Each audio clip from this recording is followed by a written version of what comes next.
Bharat Mandapam new Delhi के प्रगति मैदान में स्थित एक अत्याधुनिक कन्वेंशन सेंटर है। 9 to 10 सितंबर में भारत की अध्यक्षता में G20 समिट का आयोजन भारत मंडपम में किया गया। भारत मंडपम एक इंटरनेशनल एग्जीबिशन कन्वेंशन सेंटर है, जिसका उद्घाटन पीएम मोदी जी ने 26 जुलाई 2023 को किया था। 123 एकड़ में फैला और शंख के आकार से प्रेरित इसका स्ट्रक्चर चोलास आर्किटेक्चरल स्टाइल में कंस्ट्रक्ट किया गया था। करीब 2700 करोड़ से बने भारत मंडपम एक प्रमुख वैश्विक व्यापार गंतव्य के रूप में भारत की महत्ता को दर्शाता है। यह वर्ल्ड लेवल पर टॉप मोस्ट कन्वेंशन सेंटर्स में से एक है।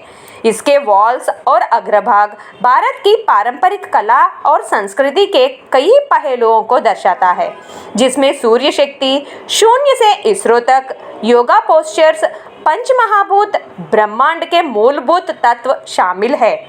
बसवेश्वर अनुभव मंडपम को बेस कर इसकी उत्पत्ति हुई, जो भी एक फेमस कन्वेंशन सेंटर है।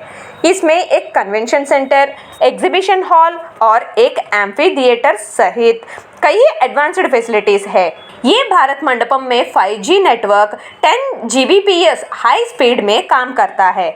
मल्टीपर्पज हॉल और प्लानरी हॉल मिलाकर इसकी कैपेसिटी ऑस्ट्रेलिया में सिडनी ओपेरा हाउस की कैपेसिटी से भी अधिक है।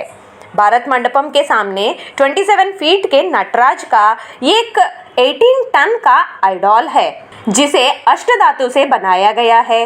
इस आइडॉल को gold, silver, copper, iron, lead, zinc, tin और मर्क्यूरी जैसे अष्टधातुओं को यूज करते हुए तमिलनाडु के राधाकृष्णन टीम ने मिलकर लॉस्ट वैक्स कास्टिंग टेक्निक से बनाया। इस टेक्निक में पहले आइडॉल को वैक्स से बनाकर उस पर अष्टधातुओं को कास्ट कर फिर वैक्स निकाल देते हैं। तब आखिरकार आइडॉल को फाइनल रूप आता है। इस टेक्निक को सिरेपर्ड्यू इन्वेस्टमेंट कास्टिंग और प्रेसिशन कास्टिंग टेक्निक भी कहते हैं। भारत मंडपम को कल्चरल कॉरिडोर भी कह सकते हैं, जहां इंडियन कल्चर और डाइवर्सिटी भी दर्शाया गया है। इंडिया के 60 सिटीज में G20 के 200 इवेंट्स ऑर्गेनाइज किए गए थे, जिसके द्वारा वर्ल्ड के कंट्रीज को इंडियन कल्चर और डाइवर्सिटी दिखाया गया।